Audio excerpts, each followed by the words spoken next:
You know what day it is today, Mom? No. Which day is it today? Monday. Wrong, it's bulking day! Woo!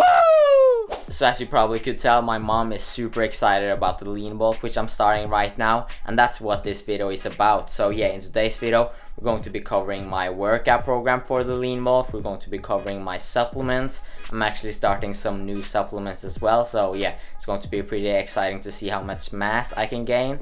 Also going to be covering my diet in general, and yeah, just a crap ton of stuff regarding building muscle optimally. So if you're interested in that, stay tuned for this video. But yeah, before we talk about all that stuff, let's make the pre-workout meal for today. That was pretty cringy, I don't know why I did that, but yeah, let's get to the pre-workout meal.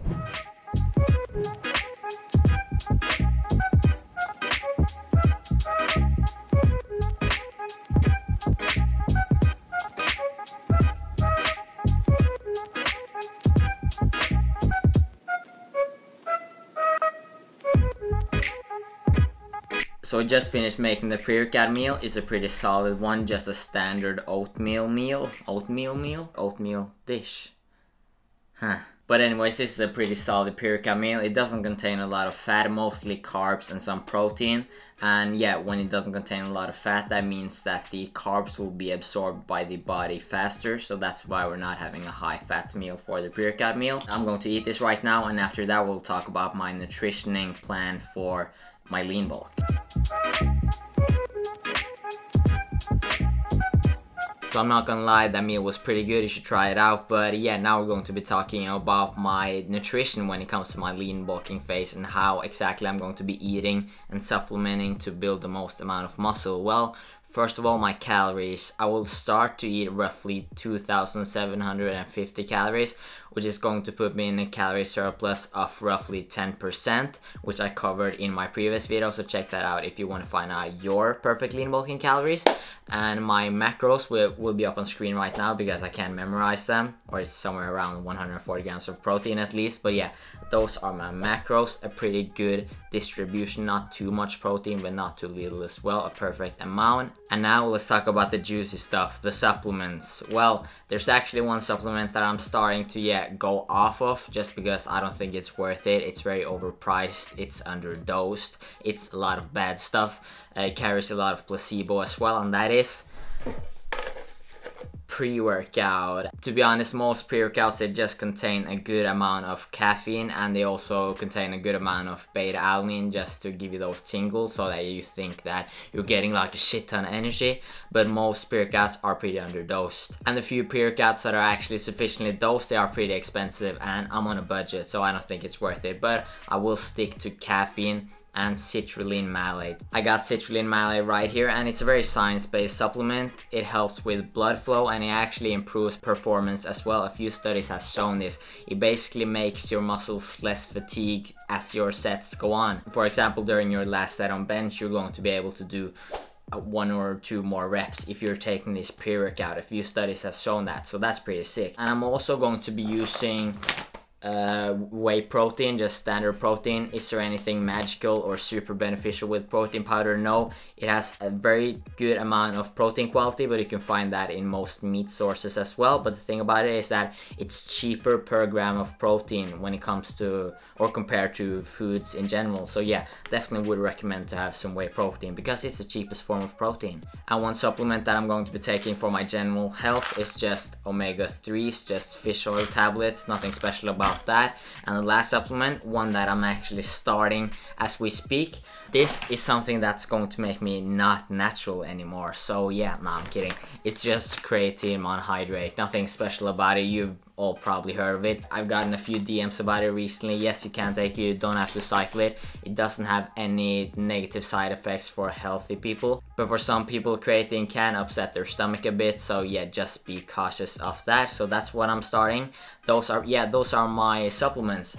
Omega-3s, cutting off pre-workout, and I'm adding citrulline malate, and I'm using whey protein powder and also creatine.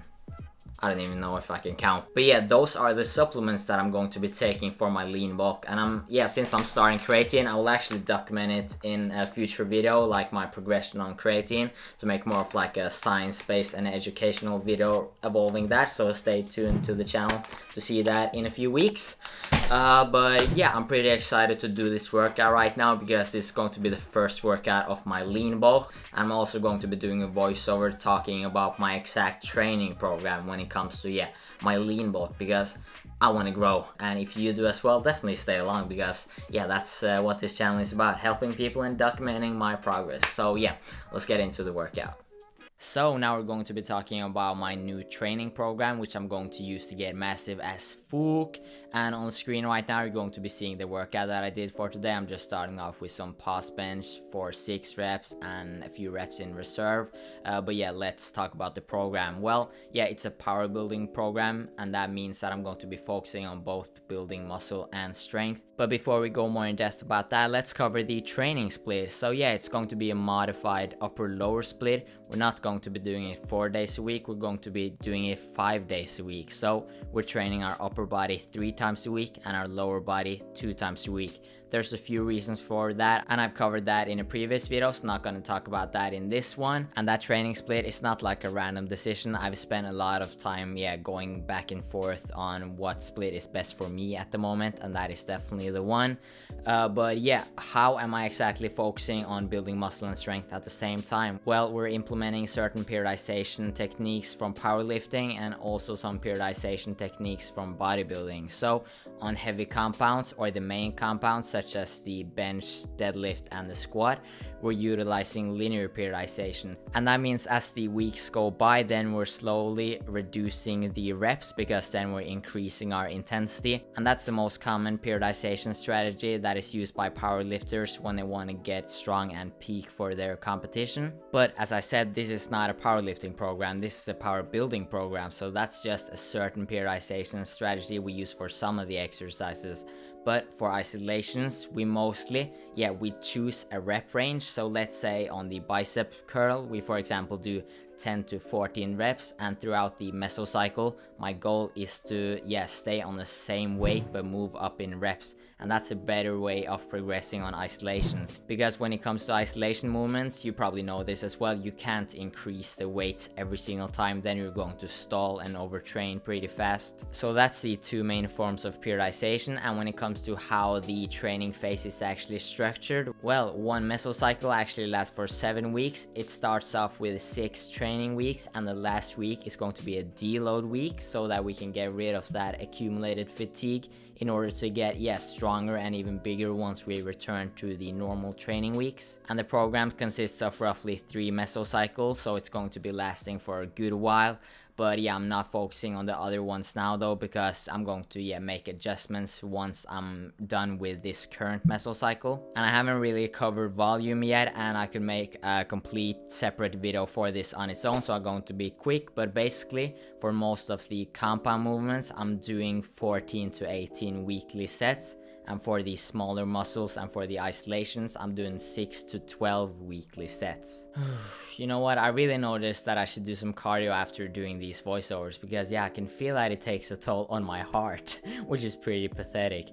But I could talk about my program for literally hours, but I just wanted to say some basic stuff and something that was easy to understand. And before I get those comments asking me if I can send them the program, this program is made specifically for me. And I'm not just saying that because I don't want to give it to you because it's so good and I want it for my own. No, it comes down to a lot of factors such as training experience, previous injuries, the available equipment in the gym, and many other factors. But I'm actually going to make a pretty similar training program, but it's just going to be a lot more general for the general population. So stay tuned for that. That's going to be the sickest training program ever.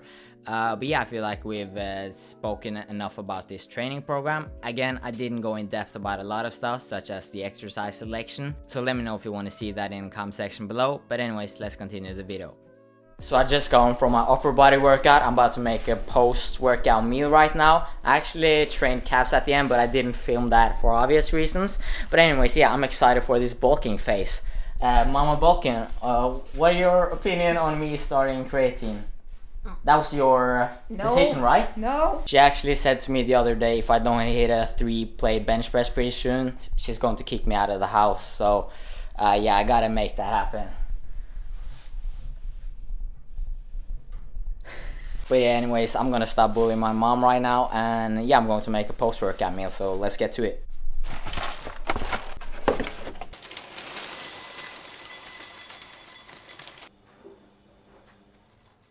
Gotta get the perfect amount. Yeah, that's definitely enough. Maybe a bit more. Okay, that's enough. Maybe some, should I do one? No. That was so sick. I'm about to go ham on my post-workout meal. This is just a protein yogurt, which is called skyr, and some Cheerios. It's a pretty solid meal, not the most nutritious, but I eat very clean most of the time, so no worries. But yeah, let's dig in.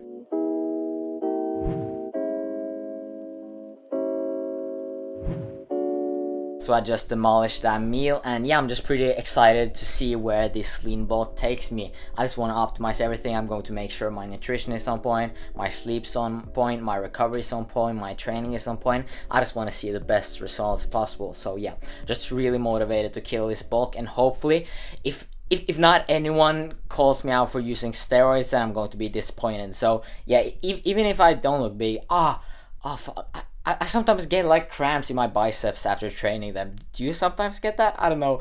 But yeah, what was I going to say? Let's say in a few months, if I don't get any steroid accusations, I'm going to get pretty mad and upset because yeah, I want to get big. So yeah, even if I don't look big, even if I look tinier, just comment like, oh, are you on steroids? Just to make me feel good, like, please. That would mean a lot in a few months. Putting that topic to the side, hopefully most of you have a gym available that you can train at, but if you don't, I just gotta say a quick thing. Don't try to focus on the things that you don't have, such as the gym. Rather try to be more grateful for the stuff that you actually do have. You have a ton of stuff to be grateful for. Just remember that our life, most of our lives, is pretty good. It's just that our mind likes to focus the attention towards the things that we don't have and the negative stuff.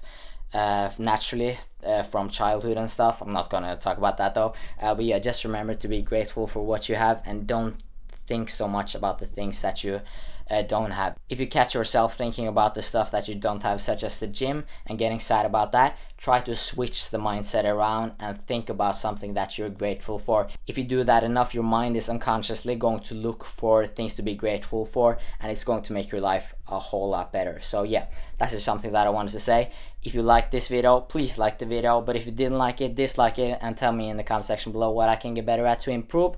My name is Magnus Bulkan. Hopefully I'll see you in the next one. Subscribe if you haven't. Peace.